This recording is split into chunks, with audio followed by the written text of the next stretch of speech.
Hello and welcome back to Meet Mozart. I'm Angie, that's Mozart, and today we're going to be talking about opera. What is it, and why do opera singers sing like that?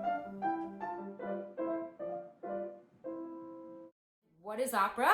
Well, the word itself actually comes from the Latin word to work, and it is a lot of work to put on an opera.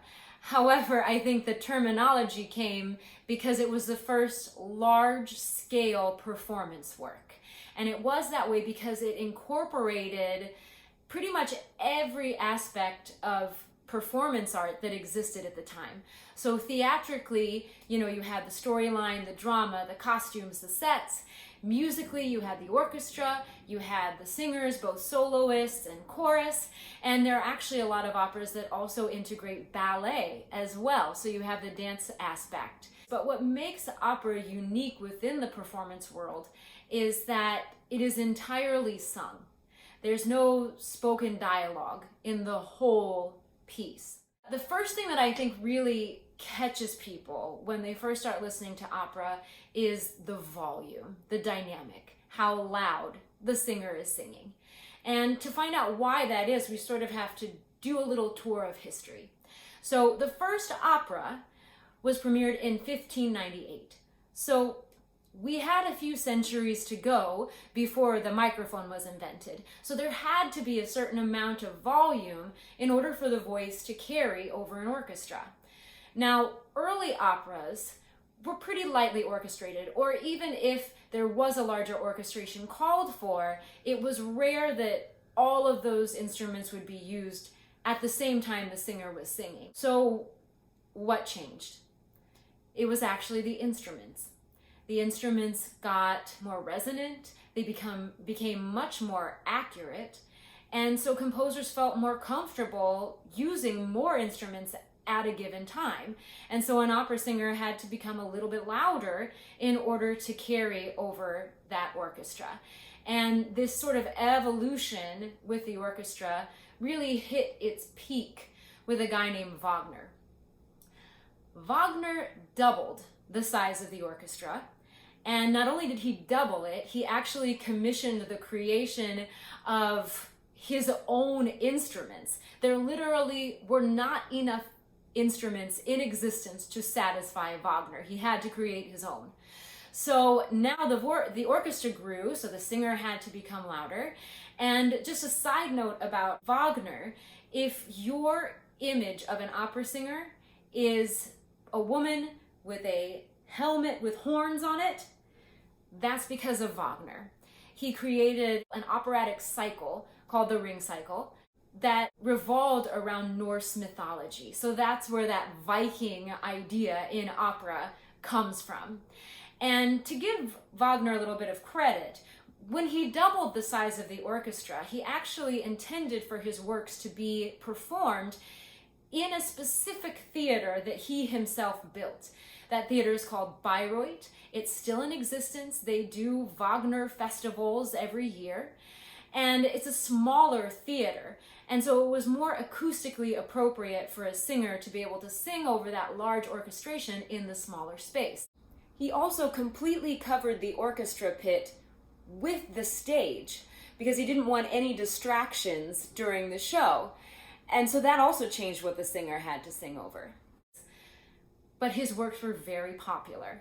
And so other larger houses were like, hey, we want to do the Ring Cycle too. So they would bring in the Wagnerian orchestra into this larger opera house, and now an opera singer has to sing over this larger orchestra in a larger space. The evolution of opera has become louder and louder and louder. However, great opera is great because it aligns itself with a story, and it really brings the story to life, which means that it's going to ebb and flow. There is no opera that is only loud all of the time. The other thing that I think throws people off when they first get acquainted with opera is the way that the voice is used. Now, okay, disclaimer, if you're someone who is a vocal pedagogue, vocal technician, has spent your entire life figuring out the voice. I know that it is much more complex than how I'm about to talk about it, but I just wanted to speak about it in sort of general terms, sort of more in a sense of how we empathetically hear what a voice is doing. So, if you are a human being with a fully functioning voice, you actually sense the resonance of your voice in two specific places. In the lower range, it's sensed more in the chest, and when you get a little higher, it's sensed more in the head resonance. And if you're like, no, that's not what my voice does, I bet you it does. And actually our speaking range is in chest voice. So if you were to speak and put your hand on your chest, you might feel that there's a little bit of a vibration going on there, and that's that chest resonance talking. And if you're like, okay, well, you got me on that one, but I have never felt my voice come out of my head, and I can say, I guarantee you. Well, if you've ever been to a sporting event and you're someone who likes to hoot and holler and cheer, and you're like, woo, go team, woo! That's head voice. We all have access to both of the aspects of that resonance. However, with a pop singer, they're going to focus mainly on the chest voice, and their goal is to bring the resonance of that chest voice up in their range as high as it can go. And when they get to the top of their range, that's what we call belting. And it sounds very exciting to us because we sort of empathetically sense that that person has taken their voice and sort of extended it as far as it can go in that resonance. An opera singer, on the other hand, is going to mainly use their head resonance. And that's how come an opera singer can reach those crazy high notes. And what they're going to do is they're going to bring as much of that head resonance down into the lower range of their voice as they can. And they do that for several reasons. First of all, it makes it much easier to have to go up and down all the time. But primarily the reason is that head voice really cuts over an orchestra. So it actually allows an opera singer to have a greater dynamic range, because we don't have to be depending solely on our volume to get us over an orchestra. We also can depend on that little cut that comes with that head voice. So we can maybe sing something a little bit quieter and it's still going to make it to the back, depending on what the orchestration underneath us is doing.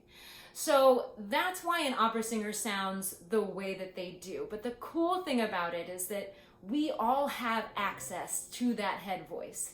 It's just that an opera singer has taken a lot more time to train it. This is speaking primarily about female opera singers. Male opera singers do use their voice in a slightly different way. But that's the general idea of how an opera singer is using their voice, why it sounds different, and why they have to do it that way without the use of microphones. I hope that this video was informative and fun and helpful. And if you like it, please click like, go ahead and subscribe, and comment. Just click all the fun buttons, and let's keep the conversation going. We're going to be doing more videos like this, talking about different aspects of the voice or of opera or other types of classical vocal music. So if there's something that we can kind of further a discussion on, we want to know about it. Thank you for watching, and I will look forward to seeing you soon.